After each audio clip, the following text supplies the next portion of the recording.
ನಮಸ್ತೆ, welcome to motivational channel. ನಾನು ನಿಮ್ಮ ಯಶ್ ಆರ್. ಸ್ನೇಹಿತರೆ, ಎಲ್ಲರೂ ಹೇಗಿದ್ದೀರಾ? ಚೆನ್ನಾಗಿದ್ದೀರಾ ಅಂತ ಭಾವಿಸ್ತಾ ನಾನು ಕೂಡ ತುಂಬಾ ಚೆನ್ನಾಗಿದ್ದೀನಿ. ಸ್ನೇಹಿತರೆ, ಇವತ್ತಿನ ಒಂದು ವಿಶೇಷವಾದಂತಹ ಸಂಚಿಕೆ ಏನಂತಂದರೆ, ನನಗೆ ಒಬ್ಬರು ಕಮೆಂಟ್ ಮಾಡಿದರು ಆ್ಯಂಡ್ ತುಂಬ ಡಿ ಎಮ್ ಮಾಡ್ತಾ ಇದ್ದಾರೆ. ಸೊ ನೆಗೆಟಿವಿಟಿ ಎನರ್ಜಿ ಇದ್ದರೆ ಯಾರಾದರೂ ಇವಾಗ ನಮಗೆ ವ್ಯಕ್ತಿಗಾಗಲಿ ಅಥವಾ ಒಂದು ನಮ್ಮ ಓಡಾಡ್ತಕ್ಕಂಥ ವೆಹಿಕಲ್ಸ್ಗಳಿಗಾಗಲಿ ನಾವು ನೆಗೆಟಿವಿಟಿನ ಪಾಸ್ ಮಾಡಿದರೆ ಅಥವಾ ಅವ್ರ ಆಗ್ತಕ್ಕಂಥ ಕೆಲಸಗಳು ಆಗಬಾರ್ದು, ಅದಕ್ಕೆ ಅಡೆತಡೆ ಆಗಲಿ, ಅವ್ರಿಗೆ ಏಳಿಗೆ ಆಗಬಾರ್ದು ಅಂತ ಏನಾದರೂ ಒಂದು ನಮಗೆ ನೆಗೆಟಿವಿಟಿ ಮಾಡಿಸಿದ್ರೆ ಅದರಿಂದ ಹೇಗೆ ಪರಿಹಾರ ಆಗ್ತಕ್ಕಂಥದ್ದು ಅಥವಾ ಅದರಿಂದ ನಮಗೆ ಸಿಂಪ್ಟಮ್ಸ್ ಹೇಗೆಲ್ಲ ಕಾಣಿಸುತ್ತೆ, ಇದ್ರ ಬಗ್ಗೆ ನನಗೆ ಸ್ವಲ್ಪ ಇನ್ಫಾರ್ಮೇಷನ್ನ ಕೊಡಿ ಮ್ಯಾಮ್ ಅಂತ ತುಂಬಾ ಡಿ ಎಮ್ ಮಾಡ್ತಾ ಇದ್ದಾರೆ. ಸೊ ಹಾಗಾಗಿ ನಮಗೆ ಒಂದು ನೆಗೆಟಿವಿಟಿ ಯಾವುದೇ ಒಬ್ಬ ಮನುಷ್ಯ ಆಗಲಿ ಅಥವಾ ಯಾರೇ ಆಗಿರಲಿ ನಮ್ಮ ಏಳಿಗೆನ ಸಹಿಸೋಕ್ಕಾಗ್ದೇನೆ ನಮ್ಮ ಒಳಗೆ ಏನೋ ಒಂದು ನೆಗೆಟಿವಿಟಿನ ಮಾಡಿಸೋದಾಗಿರ್ಬೋದು ಅಥವಾ ನಮಗೆ ನೆಗೆಟಿವಿಟಿ ಕೆಟ್ಟ ದೃಷ್ಟಿಗಳಿಂದ ನಮಗೆ ಕಣ್ಣಾಗಿರ್ಬೋದು, ದುಷ್ಟ ಶಕ್ತಿಗಳಿಂದ ನಮಗೆ ಮಾಡಿಸಿರ್ತಕ್ಕಂಥದ್ದಾಗಿರ್ಬೋದು, ಇದರೆಲ್ಲದರಿಂದ ಏನೆಲ್ಲ ಸಿಂಪ್ಟಮ್ಸ್ ಇರುತ್ತೆ ಅನ್ನೋದ್ರ ಬಗ್ಗೆ ತಿಳ್ಕೊಳ್ತಾ ಹೋಗೋಣ. ಹಾಗೆ ಇದಕ್ಕೆ ಪರಿಹಾರನೂ ಕೂಡ ಹೇಳ್ತಾ ಹೋಗ್ತೀನಿ. ಅದಕ್ಕಿಂತ ಮುಂಚಿತವಾಗಿ ನನ್ನ ಚಾನಲ್ನ ಇನ್ನು ಯಾರೆಲ್ಲ ಸಬ್ಸ್ಕ್ರೈಬ್ ಆಗದೆ ವಿಡಿಯೋ ನೋಡ್ತಿದ್ದೀರಾ ದಯವಿಟ್ಟು ಸಬ್ಸ್ಕ್ರೈಬ್ ಮಾಡಿಕೊಂಡು ಹಾಗೆ ತಮ್ಮ ಆತ್ಮೀಯರೆಲ್ಲರಿಗೂ ಕೂಡ ಶೇರ್ ಮಾಡಿ ಅಂತ ಹೇಳ್ತಾ ವಿಷಯದ ಕಡೆ ಹೋಗೋಣ. ಸ್ನೇಹಿತರೆ, ಬಹುಶಃ ಆಲ್ಮೋಸ್ಟು ನಮಗೆ ಮನುಷ್ಯರಿಗೆ ಅಂತಲ್ಲ, ನಾವು ಯೂಸ್ ಮಾಡ್ತಕ್ಕಂಥ ವೆಹಿಕಲ್ಸ್ ಆಗಿರ್ಬೋದು, ವ್ಯಾಪಾರ ಸ್ಥಳದಲ್ಲಾಗಿರ್ಬೋದು, ನಮಗೇನಾದರೂ ಒಂದು ಅಪಘಾತ ಆಗಿರ್ಬೋದು ಅಥವಾ ಕಾರ್ ಆಗಿರ್ಬೋದು, ಬೈಕ್ ಆಗಿರ್ಬೋದು, ನಮ್ಮ ಬಿಸ್ನೆಸ್ಗಾಗಿರ್ಬೋದು, ಅವ್ರ ವ್ಯಾಪಾರ ಕೈ ಹತ್ತಬಾರ್ದು ಅನ್ನೋದಾಗಿರ್ಬೋದು, ಈ ರೀತಿ ಸಾಕಷ್ಟು ನೆಗೆಟಿವಿಟಿಗಳನ್ನ ನಮ್ಮ ಮೇಲೆ ಪ್ರಭಾವ ಬೀರಿಸ್ತಾ ಇರ್ತಾರೆ. ಸೊ ಇಂತಹವು ಯಾವ್ಯಾವೆಲ್ಲ ಒಂದು ನೆಗೆಟಿವಿಟಿ ಎನರ್ಜಿ ನಮ್ಮೊಳಗೆ ಬರ್ತಾ ಇರುತ್ತೆ, ನೆಗೆಟಿವಿಟಿ ಈ ರೀತಿ ನಮ್ಮೊಳಗೆ ಏನಾದರೂ ಒಂದು ದುಷ್ಟಶಕ್ತಿಗಳಿಂದ ಮಾಡಿದರೆ ಯಾವ ರೀತಿ ಎಲ್ಲ ಸಿಂಪ್ಟಮ್ಸ್ ಕಾಣಿಸುತ್ತೆ ಅನ್ನೋದ್ರ ಬಗ್ಗೆ ಫಸ್ಟು ತಿಳಿಸ್ತಾ ಹೋಗ್ತೀನಿ. ಮೊದಲನೇದಾಗಿ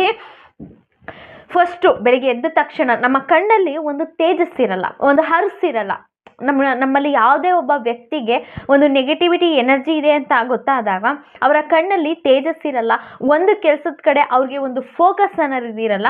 ಇವಾಗ ಏನೋ ಒಂದು ರೀಡ್ ಮಾಡ್ತಾ ಇರ್ತೀವಿ, ತಕ್ಷಣ ಇಮಿಡಿಯೇಟ್ಲಿ ನಾನು ಅಡುಗೆ ಮಾಡಿದ್ದೀನ ಅಥವಾ ನಾನು ಎಲ್ಲಿ ಹೋಗಿದ್ದೆ ಇವತ್ತು, ಇಮಿಡಿಯೇಟ್ಲಿ ವಿತಿನ್ ಸೆಕೆಂಡಲ್ಲೇ ನಾವು ಬೇರೆ ಒಂದು ಕಾನ್ಸೆಪ್ಟ್ ಕಡೆ ಹೋಗ್ತಕ್ಕಂಥದ್ದು. ಯಾವಾಗಲೂ ಕಣ್ಣಲ್ಲಿ ಏನೋ ಒಂಥರ ಬ್ಯಾಡ್ ಫೀಲ್, ನಾವು ಅಳ್ತಾ ಇರೋ ರೀತಿ ಇರ್ತಕ್ಕಂತಹದ್ದು. ಸೊ ಸೆಕೆಂಡ್ ಎಷ್ಟೇ ನಾವು ನಿದ್ದೆ ಮಾಡಿದ್ರು ಕೂಡ, ಎಷ್ಟೇ ರೆಸ್ಟ್ ಮಾಡಿದರೂ ಕೂಡ ನಮಗೆ ಯಾವಾಗಲೂ ಕೂಡ ಸುಸ್ತಾಗ್ತಕ್ಕಂಥದ್ದು, ಆಕ್ಲಿಕ್ಕೆ ಬರ್ತಕ್ಕಂಥದ್ದು, ಏನೋ ಒಂಥರ ಇರಿಟೇಷನ್ ಆಗ್ತಕ್ಕಂಥದ್ದು, ಅಲ್ಲಲ್ಲೇ ಕೂತ್ಕೊಳ್ತಕ್ಕಂಥದ್ದು, ಯಾವುದೇ ಕೆಲಸ ಮಾಡೋದಕ್ಕೆ ಕಂಫರ್ಟಬಲ್ ಅಂತ ಅನಿಸ್ತಾ ಇರಲ್ಲ, ತುಂಬ ಯಾವಾಗಲೂ ಆಕ್ಲಿಸ್ತಾ ಇರೋದು, ಏನೋ ಒಂಥರ ಬೇಜಾರಲ್ಲಿರ್ತಕ್ಕಂಥದ್ದು. ನಾನು ಎಷ್ಟೇ 8 hours 9 hours 10 hours ನಿದ್ದೆ ಮಾಡಿದ್ರು ಕೂಡ ಮಧ್ಯಾಹ್ನ ಟೈಮು ಕೂಡ ನಿದ್ದೆ ಅಂತಕ್ಕಂಥದ್ದು, ಎಷ್ಟೇ ಫುಲ್ಫಿಲ್ಲಾಗಿ ನಿದ್ದೆ ಮಾಡಿದ್ರು ಕೂಡ ಅದು ನಿದ್ದೆ ನಮಗೆ ರಿಲೀಫ್ ಅಂತ ಅನಿಸ್ತಾ ಇರಲ್ಲ. ಸೊ ನೆಕ್ಸ್ಟು ನಮಗೆ ಬೆಳಿಗ್ಗೆ ಎದ್ದ ತಕ್ಷಣ ಫ್ರೆಶ್ ಇರಲ್ಲ, ಬೋರ್, ಯಾವಾಗಲೂ ಒಂಥರ 24 hours ಮುಖ ಡಲ್ ಆಗಿರ್ತಕ್ಕಂಥದ್ದು, ಫ್ರೆಶ್ನೆಸ್ ಇರಲ್ಲ. ಇವತ್ತು ನಾನು ಏನೋ ಒಂದು ಮಾಡ್ತೀನಿ ಅನ್ನೋದು ಹರಿಸಿರಲ್ಲ. Next uncomfortable. ಸೊ ಏನು ಅನ್ಕಂಫರ್ಟಬಲ್ ಅಂತಂದರೆ, ನಾವು ಯಾವುದೇ ಒಂದು ಕೆಲಸ ಮಾಡಿದ್ರೂ ಕೂಡ ಕಾನ್ಸಂಟ್ರೇಷನ್ ಇರಲ್ಲ, ನಮ್ಗೆ ಯಾವುದೇ 4 ಜನ ಜೊತೆ ಮಾತಾಡ್ತಿದ್ರು ಕೂಡ ನನಗೆ ಕಂಫರ್ಟಬಲ್ ಅಂತ ಅನ್ನಿಸ್ತಾ ಇರಲ್ಲ. ಈ ರೀತಿ ಫೀಲ್ನ ನಾವು ಮಾಡ್ತಾ ಇರ್ತೀವಿ. ನೆಕ್ಸ್ಟು ಅನಾರೋಗ್ಯ. ಸೊ ಹಾಸ್ಪಿಟ್ಲಿಗೆ ಹೋದರೆ ಯಾವುದೇ ರೀತಿ ಏನೂ ಕೂಡ ತೊಂದರೆ ಇರಲ್ಲ, ಎಲ್ಲವೂ ಕೂಡ ನಾರ್ಮಲ್ ಇರುತ್ತೆ. ಬಟ್ ಯಾವಾಗಲೂ ಕೂಡ ಸುಸ್ತು, ನಮ್ಮ ಬಗ್ಗೆ ಅನಾರೋಗ್ಯ ಅಂತ ನಾವು ಹಾಸ್ಪಿಟ್ಲಿಗೆ ಹೋಗ್ತಾ ಇರೋದು, ಇಷ್ಟನ್ನು ನಾವು ಸಮಸ್ಯೆಗಳನ್ನ ಎದುರಿಸ್ತಾ ಇರ್ತೀವಿ. ಸೊ ಎದ್ದ ತಕ್ಷಣ ಫ್ರೆಶ್ ಇರಲ್ಲ, ಎಷ್ಟೇ ನಿದ್ದೆ ಮಾಡಿ ವಿಶ್ರಾಂತಿ ತಗೊಂಡ್ರೂ ಕೂಡ ನಮಗೆ ಅದು ಪೂರ್ತಿ ಫುಲ್ಫಿಲ್ ಆಗಿರಲ್ಲ. ಎಷ್ಟೇ ನಾವು ಯಾವುದೇ ಒಂದು ಜಾಗಕ್ಕೆ ಹೋದರೂ ಕೂಡ ಕಂಫರ್ಟಬಲ್ ಇರಲ್ಲ. ಎಷ್ಟೇ ಸ್ವಲ್ಪ ವಾಯ್ಸ್ ಸ್ಟ್ರಕ್ ಆಗ್ತಿದೆ ಅನಾರೋಗ್ಯದ ಕಾರಣದಿಂದ, ಅಡ್ಜಸ್ಟ್ ಮಾಡ್ಕೊಳ್ಳಿ. ಸೊ ನಾವು ಎಷ್ಟೇ ಏನೇ ಮಾಡ್ತಾ ಇದ್ರೂ ಕೂಡ ಅದು ಯಾವುದೇ ರೀತಿ ಕಂಫರ್ಟಬಲ್ ಆಗಿರಲ್ಲ. ಸೊ ಇಷ್ಟೆಲ್ಲ ಸಿಂಪ್ಟಮ್ಸ್ ನೆಗೆಟಿವಿಟಿಯಿಂದ ಕಾಡ್ತಾ ಇರುತ್ತೆ.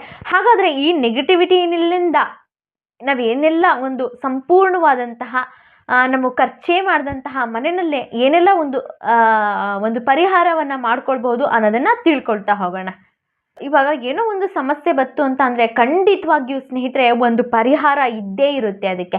ಸೊ ಹಾಗಾಗಿ ನಾನು ಹೇಳ್ತಕ್ಕಂಥದ್ದು ಫಸ್ಟ್ ಪರಿಹಾರ ಏನಂತಂದರೆ, ಯಾವ ಒಬ್ಬ ವ್ಯಕ್ತಿಗೆ ನೆಗೆಟಿವಿಟಿ ಎನರ್ಜಿ ಕಾಣ್ತಾ ಇರುತ್ತೆ ಆ ವ್ಯಕ್ತಿ ವಾರದಲ್ಲಿ 2 ದಿನ ಅಥವಾ 3 ದಿನ ಅವನು ಸ್ನಾನ ಮಾಡ್ತಕ್ಕಂತಹ ನೀರಿಗೆ 2 ಸ್ಪೂನ್ ಕಲ್ಲುಪ್ಪು ಏನಿರುತ್ತೆ ಆ ಕಲ್ಲುಪ್ಪನ್ನು ಬೆರೆಸಿ ಸ್ನಾನ ಮಾಡೋದ್ರಿಂದ ಉಪ್ಪು ಎಷ್ಟು ಪವರ್ಫುಲ್ ಆದಂಥದ್ದು ಅನ್ನೋದನ್ನು ಸಾಕಷ್ಟು ವಿಡಿಯೋಸ್ಗಳನ್ನ ಮಾಡ್ತಾ ಬರ್ತಾ ಇದ್ದೀನಿ.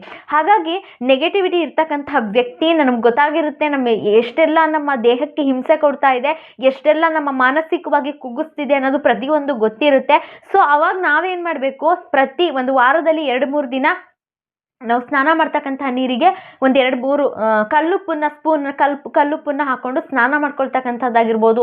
ಇವಾಗ ಹನುಮಾನ್ ಚಾಲೀಸ್ ಆಗಿರ್ಬೋದು, 101 ಸಲ ಪಠಣೆ ಮಾಡೋದಾಗಿರ್ಬೋದು, ಓದ್ತಕ್ಕಂಥದ್ದಾಗಿರ್ಬೋದು, ಅಥವಾ ಒಂದು ಹನುಮಾನ್ ಚಾಲೀಸ್ ಬಗ್ಗೆ ಒಂದು ಫೋನಲ್ಲಿ ಹಾಕೊಂಡು ಕೇಳ್ತಕ್ಕಂಥದ್ದು, ದೇವ್ರ ಜ್ಞಾನವನ್ನು ಮಾಡ್ತಕ್ಕಂಥದ್ದು, ಮೃತ್ಯುಂಜಯ ಒಂದು ಮಂತ್ರವನ್ನು ಹೇಳ್ತಕ್ಕಂಥದ್ದು. ನೆಕ್ಸ್ಟ್ ಬಂತು ಅಂತ ಅಂದರೆ ಸ್ನೇಹಿತರೆ, ಒಂದು ಮಣ್ಣಿನ ಹಣತೆಗೆ ಒಂದು ಕರ್ಪೂರ, ಒಂದು ಗ್ರಂಥಿಕೆ ಅಂಗಡಿಯಲ್ಲಿ ಕೇಳಿದ್ರೆ ಕೊಡ್ತಾರೆ. ಒಂದು ಮಣ್ಣಿನ ಹಣತೆ ಏನು ಬರುತ್ತೆ, ಅದಕ್ಕೆ ಒಂದು ಕರ್ಪೂರ ಧೂಪವನ್ನು ಎಲ್ಲವನ್ನ ಹಾಕಿ ಸ್ನಾನ ಮಡಿ ಎಲ್ಲ ಮಾಡಿ ಮನೆಗೆಲ್ಲ ಆ ಧೂಪವನ್ನು ತೋರಿಸ್ಬೇಕಾಗುತ್ತೆ. ಮತ್ತು ಮಂಗಳವಾರ ಶನಿವಾರ ಒಂದು ಕಲ್ಲುಪ್ಪು, ಸಾಸಿವೆ, ಆದಷ್ಟು ಬಿಳಿ ಸಾಸಿವೆಯನ್ನು ತಗೊಳ್ಳಿ. ಬಿಳಿ ಸಾಸಿವೆ ತಗೊಳ್ಳೋದ್ರಿಂದ ತುಂಬಾ ಒಂದು ಕಣ್ದೃಷ್ಟಿ ಎಲ್ಲ ನಿವಾರಣೆ ಆಗುತ್ತೆ. 3 ಒಂದು ಒಣಮೆಣಸಿನಕಾಯಿ ಏನಿರುತ್ತೆ, ಕಲ್ಲುಪ್ಪು, ಸಾಸಿವೆ ಮತ್ತು 3 ಒಣಮೆಣಸಿನಕಾಯಿ, ಅಷ್ಟನ್ನು ಕೂಡ ಯಾವ ವ್ಯಕ್ತಿಗೆ ಇದನ್ನ ಅಟ್ಲೀಸ್ಟ್ ಒಂದು ಮಂಗಳವಾರ ಶನಿವಾರ ಮಾಡಿ, ಒಬ್ಬ ವ್ಯಕ್ತಿಗೆ ಕೆಟ್ಟ ದೃಷ್ಟಿ ಅಥವಾ ಒಂದು ನೆಗೆಟಿವಿಟಿ ಕಾಣ್ತಾ ಇರುತ್ತೆ, ಕಲ್ಲುಪ್ಪು, ಬಿಳಿ ಸಾಸಿವೆ ಮತ್ತು ಒಣಮೆಣಸಿನಕಾಯಿ 3 ನಿವಾಳಿಸಿ ಅದನ್ನ ಬೆಂಕಿನಲ್ಲಿ ನಿವಾಳಿಸಿ ಸುಟ್ಟುಬಿಡ್ಬೇಕಾಗತ್ತೆ. ಈ ರೀತಿ ಇಷ್ಟುವನ್ನು ನೀವು ಮಾಡ್ತಾ ಬಂದರೆ ಆದಷ್ಟು ಬೆಳಿಗ್ಗೆ ಎದ್ದು, ನಾನು ಇವತ್ತು ಕೆಲಸ ಮಾಡ್ತಾ ಇದ್ದೀನಿ, ನನಗೆ ಇವತ್ತಾಗಲ್ಲ, ನನಗೆ ತುಂಬ ನಿದ್ದೆ ಬರ್ತಿದೆ, ಇವತ್ತು ಮಾಡ್ತಕ್ಕಂಥ ಕೆಲಸ ನಾಳೆ ಅಂದವ್ರ ಮನೆ ಹಾಳು. ಎದ್ದೇಳಿ ಸೋಂಬೇರಿತನನ ಬಿಡಿ, ಆದಷ್ಟು ನಾವು ಹೇಳಿರ್ತಕ್ಕಂಥ ಪರಿಹಾರನ ಮಾಡಿ. ಸ್ನಾನ ಮಾಡ್ತಕ್ಕಂಥ ನೀರಿಗೆ ಕಲ್ಲುಪ್ಪನ್ನು ಹಾಕ್ಕೊಳ್ಳಿ, ಸಾಸಿವೆ, ಒಣಮೆಣಸಿನ್ಕಾಯಿ, ಕಲ್ಲುಪ್ಪು ಇದನ್ನು ನಿವಾಳಿಸಿ ಮಂಗಳವಾರ ಶನಿವಾರ ಅದನ್ನು ಬೆಂಕಿನಲ್ಲಿ ಸುಟ್ಟುಬಿಡಿ. ಮತ್ತು ಮಣ್ಣಿನ ಹಣತೆ ಏನು ಬರುತ್ತೆ, ಆ ಹಣತೆನಲ್ಲಿ ಕರ್ಪೂರ ಮತ್ತು ಆಲಮ್ ಅಂತ ಬರುತ್ತೆ, ಅದು ಮತ್ತು ಧೂಪ ಎಲ್ಲವನ್ನು ಮನೆಗೆಲ್ಲ ಒಂದು ಧೂಪವನ್ನು ಸೋಗಿಸಿ ಎಲ್ಲ ಒಂದು ಪಾಸಿಟಿವ್ ವೈಬನ್ನು ತಗೊಳ್ಳಿ ಅಂತ ಹೇಳ್ತಾ, ಈ ಟಿಪ್ಸು ನಿಮಗಿಷ್ಟ ಆಗಿದ್ರೆ ದಯವಿಟ್ಟು ಲೈಕ್ ಮಾಡಿ, ಶೇರ್ ಮಾಡಿ, ಹಾಗೆ ಕಮೆಂಟ್ ಮಾಡಿ. ಸಾಕಷ್ಟು ವಿಷಯಗಳನ್ನ ಹೇಳ್ತಕ್ಕಂಥದ್ದು ತುಂಬಾ ಇದೆ. ಸಿಂಪಲ್ಲಾಗಿ ಟೈಮ್ ಇರಲಿಲ್ಲ ಇವತ್ತು, ಸೊ ನನಗೆ ತುಂಬ DM ಬರ್ತಾ ಇತ್ತು. ಹೇಗೆ ನೆಗೆಟಿವಿಟಿ ಎನರ್ಜಿಯಿಂದ ಒಂದು ಪಾರಾಗಬೇಕು, ಹೇಗೆ ಪಾಸಿಟಿವ್ ವೈಬ್ನ ನಾವು ತಗೊಳ್ಬೇಕು ಅನ್ನೋದ್ರ ಬಗ್ಗೆ ಇವತ್ತಿನ ವಿಡಿಯೋದಲ್ಲಿ ತಿಳಿಸ್ಕೊಟ್ಟಿದ್ದೀನಿ. ದಯವಿಟ್ಟು ಇಲ್ಲಿವರೆಗೆ ನೋಡಿದಂತಹ ಪ್ರತಿಯೊಬ್ಬರಿಗೂ ಕೂಡ ಧನ್ಯವಾದವನ್ನು ಸಲ್ಲಿಸ್ತಾ ನೆಕ್ಸ್ಟ್ ಎಪಿಸೋಡಲ್ಲಿ ಸಿಗ್ತೀನಿ. ಅಲ್ಲಿವರೆಗೂ ನಮಸ್ತೆ.